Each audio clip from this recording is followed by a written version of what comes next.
Hello everyone, and welcome back to the second part of our Let's Play of Banished. Not much has changed since last we met. I did build a hunter's hut. Oh, what's going on? Reserve of logs is low. I built a hunter's hut here that has been getting me steadily more food. I also just built a foresting station. Let's pause real quick. The reason I built this was because I wanted to have a way to replace the trees that I've been tearing down. So I'm going to go ahead and actually sit. But for right now, I actually need to cut down trees. We've also had a few more children born, a few more people become adults. So hopefully that means we've got a pretty steadily growing town on our hands. Right here is going to be a tailor spot, and he's going to be able to build stuff or build warm clothes for people, or sew warm clothes for people during the winter months. And it's about to be winter, so it should be an interesting turn. So right now we've got a lot of firewood, a little bit of iron, not so much regular wood. So let's go ahead. I really love, as this game is really at its worst when it's in the middle of winter, just because the challenge grows so high, but it looks just absolutely beautiful when the snow is falling like this. Let's go ahead and have our laborers. I don't think we have very many of them left. Just one. I'm actually going to reduce the amount of builders we have then. I want our laborers to go and cut down some trees, because we're starting to run low, kids. So this spot right here, get rid of all these trees. One of the things I've talked about a few times is what I really like about games like this is it kind of gives you another angle on the way people live. And one of the interesting things, I think, with this game is seeing the direct impact of just a small human settlement on the environment. I mean, it's so big. The environment is so transformed by these few settlers who come in. And I think that's an important thing to recognize, because we tend to just kind of like come in and take over places in the world. And I mean, I know it's just a game. I know these aren't real people, but there is a certain impact that it has on you, I think, and it's interesting. I'm going to go ahead and set a tailor, so I think that's important. And he has hit his max of the amount of wood he can buy, or the amount of wood he can cut, so that's cool.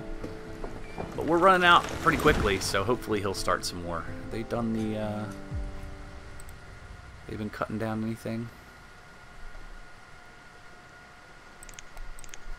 What does that do? No, we're going to do both. Okay. So, what's this guy looking at? Who's this?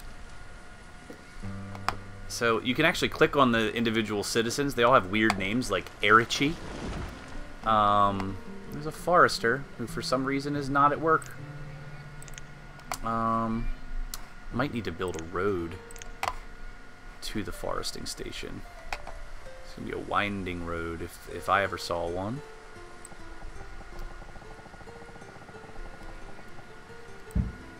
This game just never, it doesn't cease to impress me. There's a lot going on here and a lot to manage, and I have a very small town.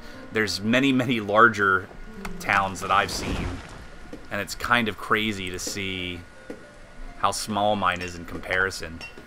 I think I'm just going to wait for the winter months to end, because I'm a little worried about the amount of resources we have, so I'm not going to build anything new until spring comes around. I think when spring hits, I might build a farm so that then they can harvest in the fall.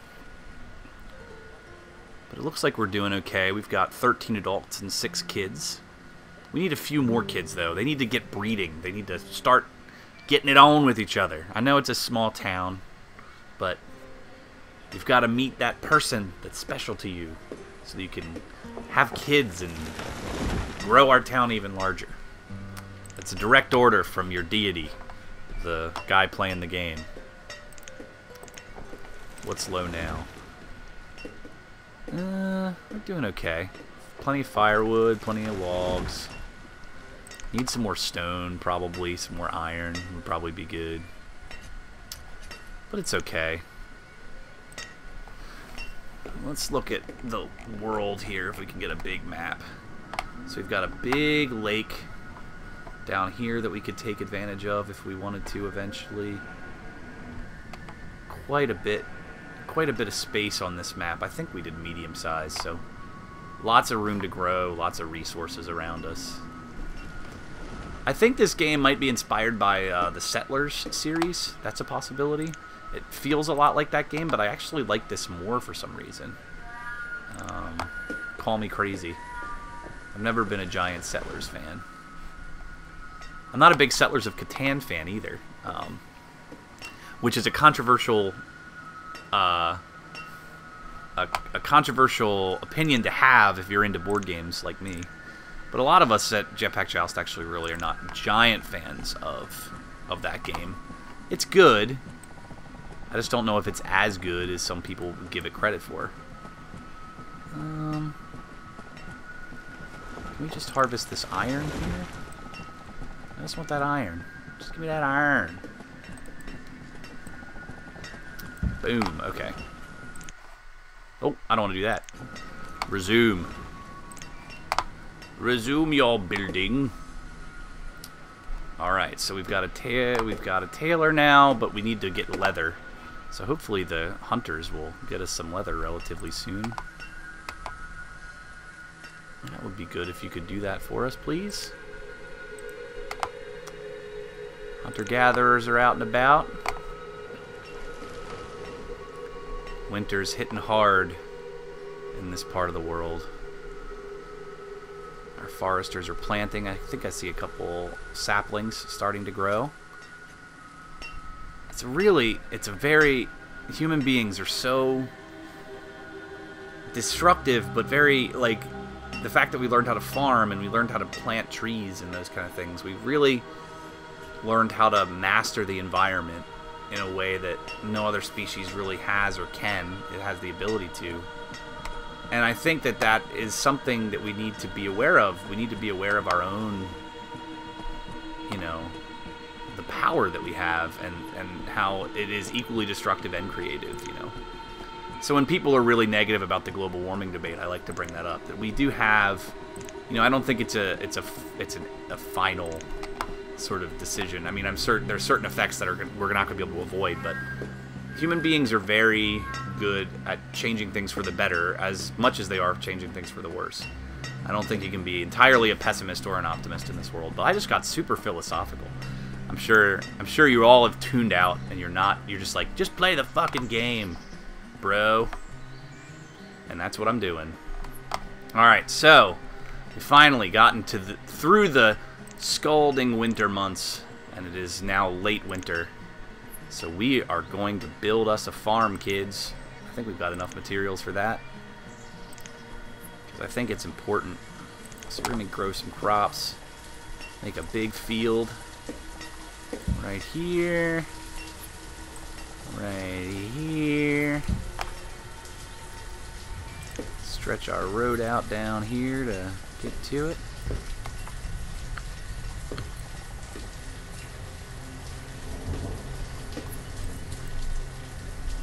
I just want a road. There we go. Dirt road down here. Looks pretty good. And then we can click on these. We're going to make this, ooh, pepper. Never seen these before. We're going to make this a pepper field. That's interesting. And this will be squash. Do we have anybody who can work it? I hope so, because we need some more food, people. Ah, we've got a bunch of kids who've grown up to join the job force. And we're going to make them farmers. Go grow us some food. A more sustainable way of doing things.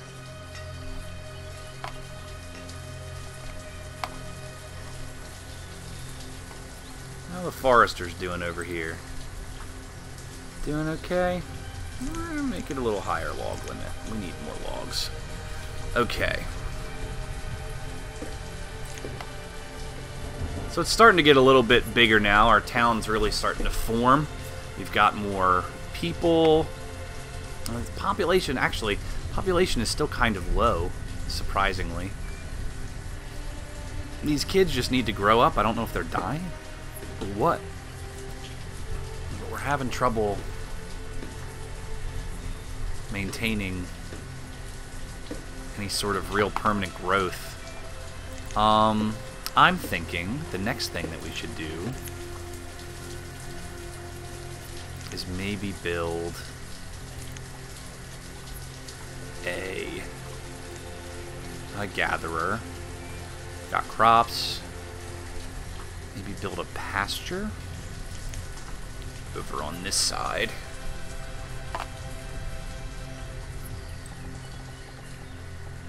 So I think we should definitely have more access to meat. That's important. And then we'll make pasture. What's low? What do we got? Reserve food. That's why we need to go ahead and grow these crops, kids.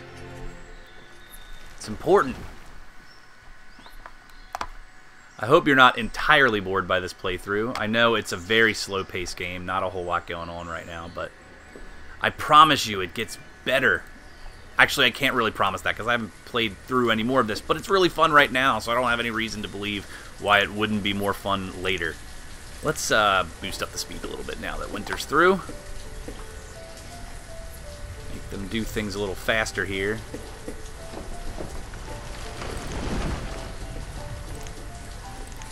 We'll make one of our people a herdsman.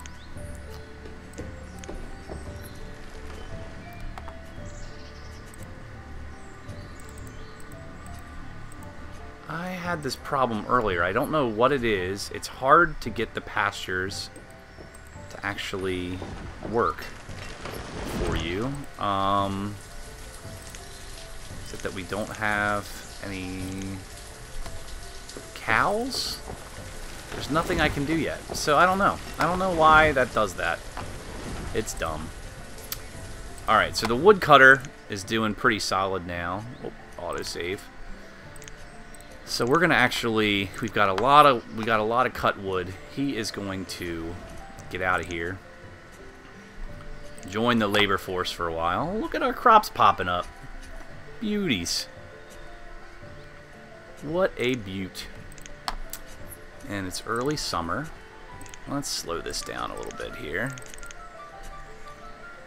We got a bunch of squash and peppers. We're gonna have a well-fed crew here. If only I could figure out why there are no cows. Well, the cows are missing. That's for sure.